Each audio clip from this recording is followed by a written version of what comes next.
Good morning, everyone. It is that time on Wednesday, a little bit of a up to 30-minute training. We do Q&A on Mondays, a 30-minute training on Wednesdays, and then full over 26 years of training that we've been doing on Fridays as well, free Friday trainings.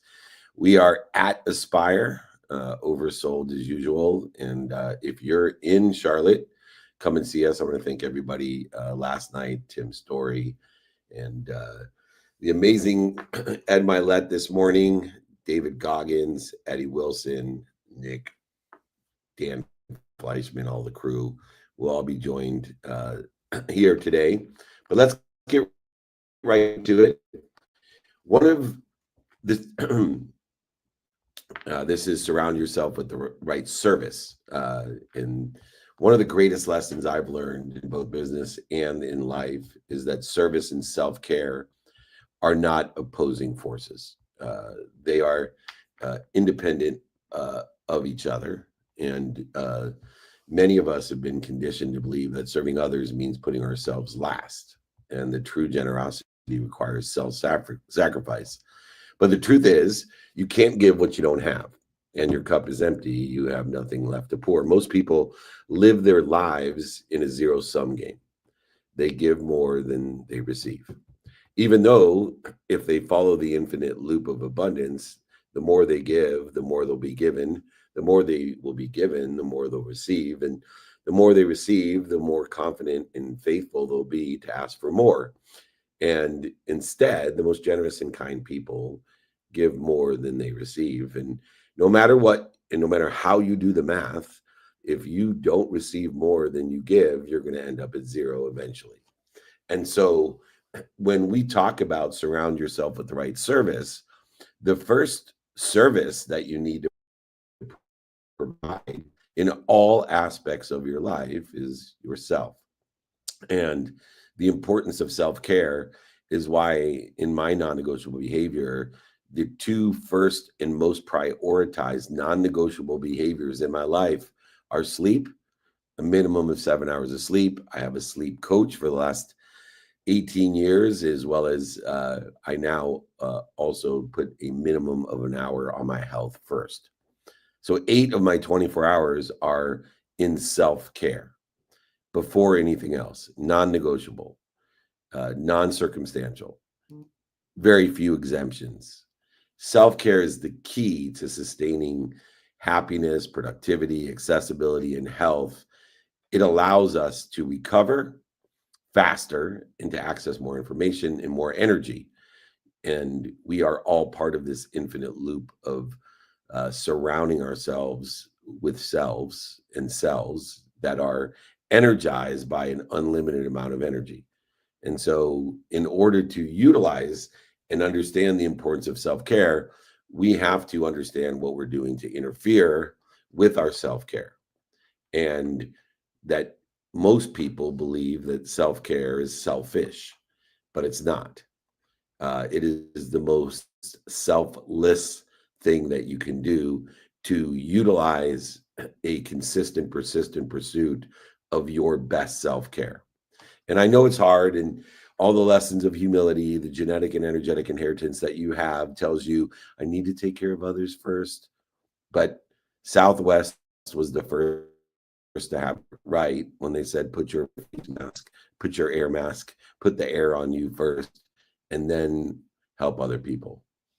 And so understanding how many people lie to themselves, and they'll tell themselves, for example, I've dealt with so many salespeople in my life, and sales professionals will work long hours without rest. Entrepreneurs will work 16, 18, 20-hour days again and again and again, thinking and lying to themselves, I'm doing this for my family. No, you're not. If you cared about your family, then you would take care of yourself so you could take care of your family. And so many of us, as you know, we give up our health to gain the wealth, thinking the wealth is going to take care of our families. And then we have to spend our wealth to gain or to save our health. and then our families are at a loss. And there is no balance in the importance of self-care. It's a harmony. And that harmony comes from understanding how we deal with the circumstances of the day, the uncertain changes of time, emotion, and value, and allowing ourselves mentally, physically, and spiritually to recover and access that information. So it is crucial to shift the paradigm of helping others and especially helping our family by realizing that we need to help ourselves first. And in ourselves is ourselves. So we need to make sure that 8 hours minimum of the 24 hours a day is spent in the highest level of sleep and of self-care or health. A harmonized life and can manage stress or the reaction to fear much better. People ask me how I have so much energy flying around every single day, different places. Is we'll be leaving for the Super Bowl tomorrow, for example. No, sorry, today, and we will utilize the minimum amount of sleep, the minimum amount of health before I spend the minimum amount of time with my family, my finance, my faith, my relativity, and the study of time. And so we, if we take care of ourselves, can contribute more.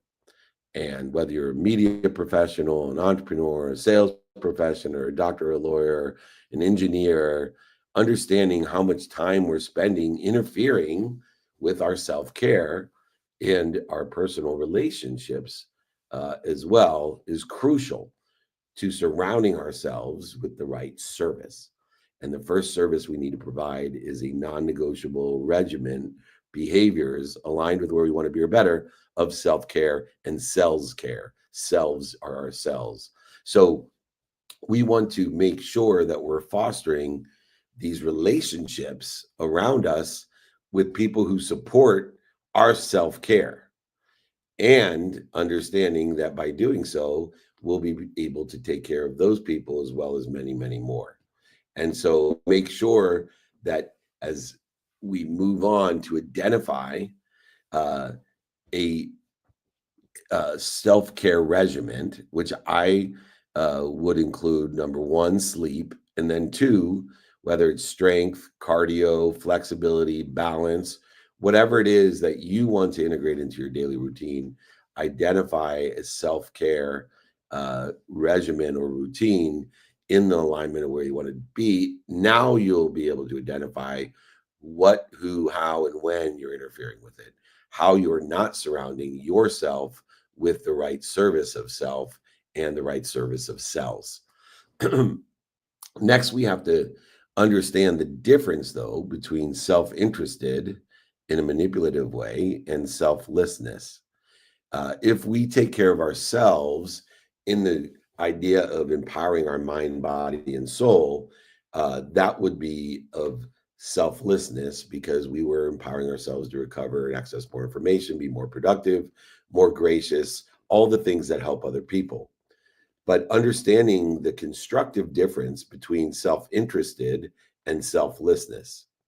How do we prioritize now our personal success, not in the infinite loop of giving where you give more or given more, receive more, and ask for more than more, but understanding how do we prioritize our personal success in our human experience in the circumstances of the day, and understanding that in the realm we have to prioritize ourself and utilizing sleep and health. In order to do that, we also have to work on the constructive self-interest versus selflessness, and prioritizing correctly according to the circumstances of today, our own self-interest in the alignment with the broader community.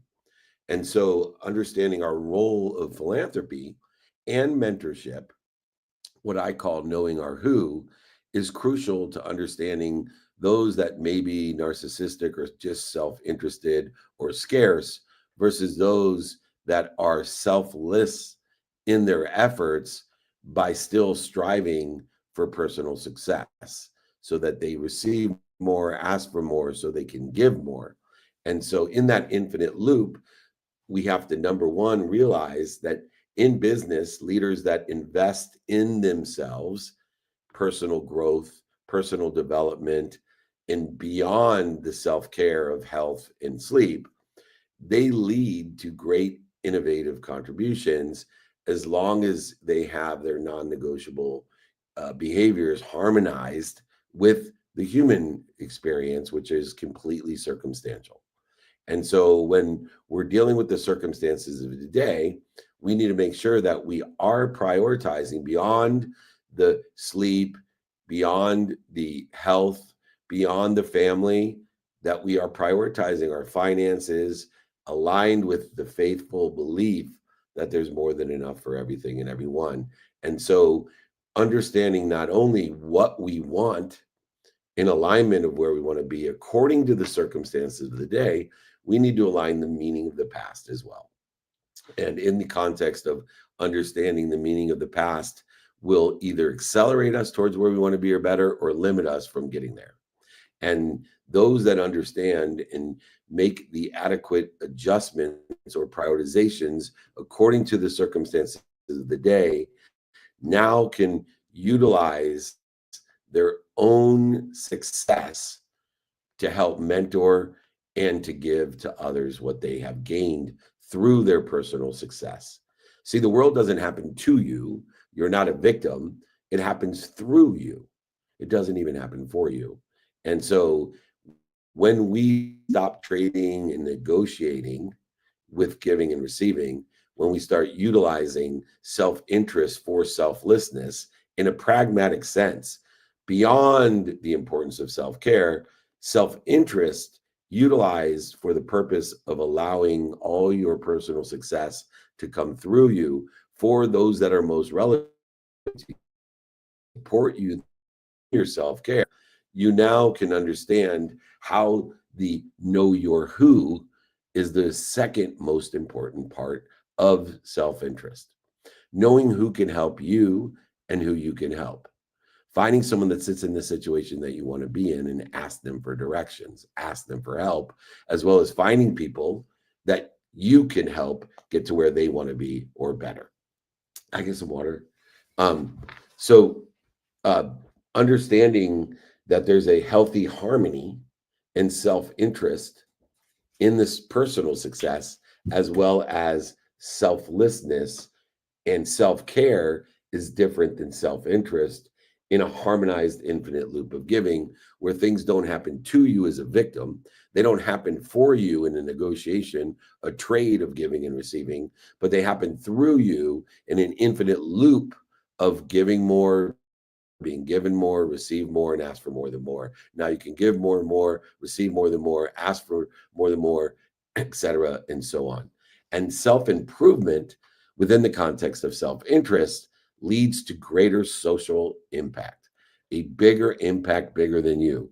In my mission to empower over 1 billion people to be happy, it's simply a intentional belief to impact 1,000 people, to impact 1,000 people, to impact 1,000 people. In fact, this chapter is exactly indicative of my philosophy of surrounding yourself with the right service. Service yourself with self-care, service yourself with self-interest through you for others. Self-interest versus selflessness will create a harmony of abundance in the infinite loop of giving and receiving, and create a greater impact of acceleration of impact, aggregation of impact, and creates an exponential result of impact. So I want you to reflect on how your personal development and growth will and has positively influenced those around you to influence those around you. The next interference that we experience in servicing ourselves is FOMO, the fear of missing out, the fear of solitude, the fear of separation, inferiority, and superiority. The impact of interfering with our progress has the impact of the fear of being alone, both in a professional and social setting. The fear of missing out drives people to overextend themselves, to create more interference, to drain us emotionally, trying to be pleasers, and that We need to attend and be a part of everything. The fear of missing out causes us to make bad investments. The fear of missing out causes us to surround ourselves with the wrong people. The fear of missing out will create great interference in the service of self and knowing oneself and asking oneself, I am, instead of this is what I want people to think I am. We need to have a transformative power to embrace solitude, to embrace the ability to utilize JOMO, the joy of missing out. When we know what's important to us, when we know who I am, we can easily identify with what I am doing to interfere with I am. And the solitude, the loneliness, the separation, the inferiority, the superiority that causes FOMO, causes the interference in the energy suck between I am and this is what I want people to think I am, dissipates, dissolves, and soon even can disappear. We actually can transform what we don't like and don't love that manifests itself into FOMO as a JOMO, a joy. When you can learn to love what you don't like or love, or other people don't like or love, like the fear of missing out, life will tell you all its secrets. It'll make it easy. It'll dissipate the dis-easy. So solitude fosters in meditation or any type of focus and intentional behavior when we are in the certainty of self and not worried about or separate from the uncertainty outside, the time, emotion, and value that changes. It will foster clarity, creativity, and self-assurance, the exact thing that people want when they have FOMO. Self-reflection, meditation, introspective thinking, taking inventory of self, of I am, allows us to utilize personal and professional growth at its greatest capacity, because actually by looking within, we realize that we are part of everything and everyone. And instead of fearing the separation, fearing missing out, we actually can be a part of everything and feel confident and have JOMO instead of FOMO. You should set aside at least 10 to 15 minutes every day for quiet reflection, for internal inventory, to align our skills, our knowledge, and our desire with what's doing well, what's stable, what we think is going to be doing well, as far as what we want, what subject matter, topic, or expertise, or job, career, or industry we are interested in. And the fear of solitude, the FOMO that exists, will dissipate, dissolve, and disappear. The next lesson is the unsustainability in the pursuit of pleasing others. So many of us have leveraged the FOMO into a pleaser status. We want to please other people. And this is a very dangerous position to put yourself in. There's a difference between helping other people and pleasing other people. And we see this as parents all the time, that a lot of times when we try to please our children, we're not helping them, or please our friends, we're not helping them. And when we constantly seek approval from others, it creates great interference with who I am. We need to establish boundaries of truthfulness to maintain harmony and well-being in the infinite loop, in the abundance of who we are and what we belong to. And the importance of aligning our values with our actions and surrounding ourselves with that type of service is essential. So many of us don't know our values. Therefore, we are chameleons. We will change our minds left and right. We don't know what's important to us, and we're afraid to articulate who we are because we're afraid of the unsubscribers. You know, it's so interesting all the time when people talk about how many people are engaged with you. I don't care. I want to know who is engaged with me in the aspects of who does not agree with me and who does agree with me.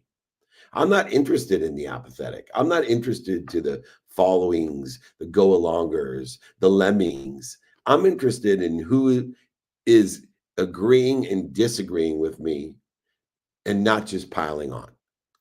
And so I want to establish a sustainable pursuit of pleasing myself according to my values and aligning my daily practices, my behaviors, some non-circumstantial, non-negotiable, some negotiable and circumstantial, but not negotiable and circumstantial to my values or pleasing others, but only negotiable within what's important to me, not what's missing, not what I don't have, not other people's opinions. Professionals who experience burnout from overcommitment and feeling overwhelmed is enormous. And the antidote is prioritization of self, prioritization of what's important to you, not what's important to other people, what's missing and what you don't have. Prioritization is the antidote to feeling overcommitted, overwhelmed, and which causes, by the way, procrastination, the antithesis of what you're trying to do by pleasing others and overcommitment. Leaders who set boundaries that are aligned with their values and have practices to delegate what's important to them, they are most effective. They can sustain a pursuit of what they desire in alignment of where they want to be or better, and deal with the circumstantial changes of time, emotion, and value, and consistently change the meaning of their past to align with it as well, not punish them.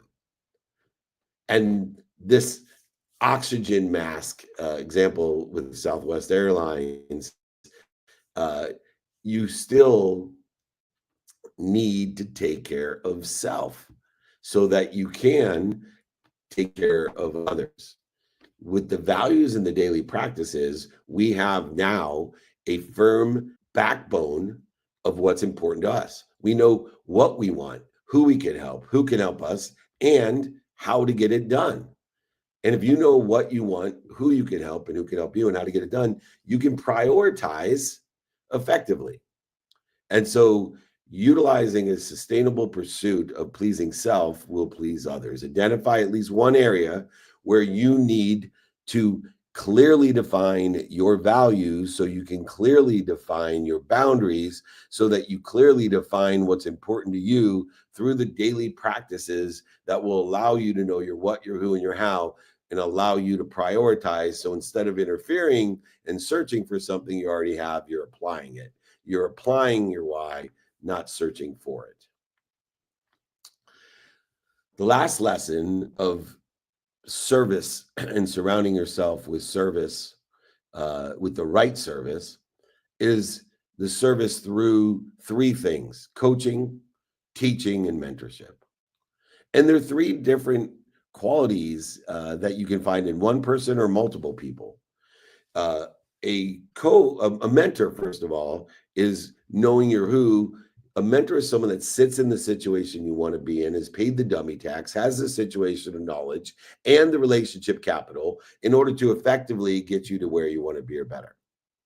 Beyond that, the coach will bring the best out of you. May not know as much as you, may not have an expertise to the point where you do, but they know how to bring the best out of you, aligned with where you want to be or better, and change the meaning of your past to align with where you want to be or better as well. And then a teacher is someone that can explain it so you actually understand it. And so I look for great mentors with situational knowledge and relationship capital, great coaches who bring the best out of me, and great teachers who can explain exactly what those directions are according to my meaning of my past and where I want to be or better. In the idea of coaching, teaching, and mentorship, this is a way to empower others to create a lasting impact. This is exactly the formula that I'm utilizing to empower others, to empower others, to empower others to be happy by making a lot of money, helping a lot of people, and having a lot of fun. The ripple effect, the butterfly effect, in the knowledge sharing in professional and personal environments is the fastest way to get to where you want to be or better, because it accelerates all that you want. It aggregates more resources and sources, and it gives and provides exponentiality of results, consequences, coincidence in what you want and where you want to be or better. This idea of service through mentorship, coaching, and teaching fosters a culture of learning, growth, expansion. Managers who I know mentor their teams for a long-term success, not only based on their values, but teach, coach, mentor the daily practices and the execution model that's necessary, but also incentivize them as a great coach to bring the best out of them. Entrepreneurs share their lessons to help others by showing them the pitfalls, the dummy tax that they paid, as well as allowing them to be part of a community of people that want to help each other and know people that can help each other. I've been working with so many athletes and coaches and younger players that help to build future athletes, coaches, and players and front office executives. And to build the future generation, we have to utilize mentorship, coaching, and teaching in order to facilitate the culture of impact by servicing our community, our neighborhood, our frequency, by knowing our values, our daily practices, our execution model, and how to bring the best out of them to incentivize them. Coaching, teaching, and mentoring strengthens both the mentor and the mentee, the teacher and the student, the coach and the player. All of those strengthens both, because if you can't teach it, coach it, or mentor it, then you don't know it. And you need to practice both aligned with the values that you have and create an execution model and continue to expand the execution model and your understanding of execution and incentivization, motivation, inspiration. This knowledge sharing neighborhood contributes to the ultimate thriving. When you can coach, teach, and mentor, when you create a community of people that want to help each other and learn from each other, and they know people that can help each other and learn from each other, they will buy from you and sell for you for life. And nothing will create a more thriving community than a bunch of people that want to help each other, know people that can help each other, buy from each other, and sell for each other for life. That is the definition of expansion and thriving. Find a way to be a coach, a mentor, and a teacher, and find someone to be a coach, a mentor, and a teacher to you. Know who it is that will get you to where you want to be better. Know who you can get to where they want to be or better. At the end of the day, success isn't just about what you achieve. It's not about what other people think. It's not about what you want other people to think. It's about how you serve, and you need to surround yourself with the right service. But sustainable service is only possible when you take care of yourself first, through the appropriate self-care and self-interest, for the infinite loop of giving more, being given more, receiving more, and asking for more than more, so you can give more than more and be given more than more, receive more than more, and ask for more than more. In other words, living in the world of more than enough. You do not have to be separate from FOMO. It should turn into JOMO. It's one. You are whole with one.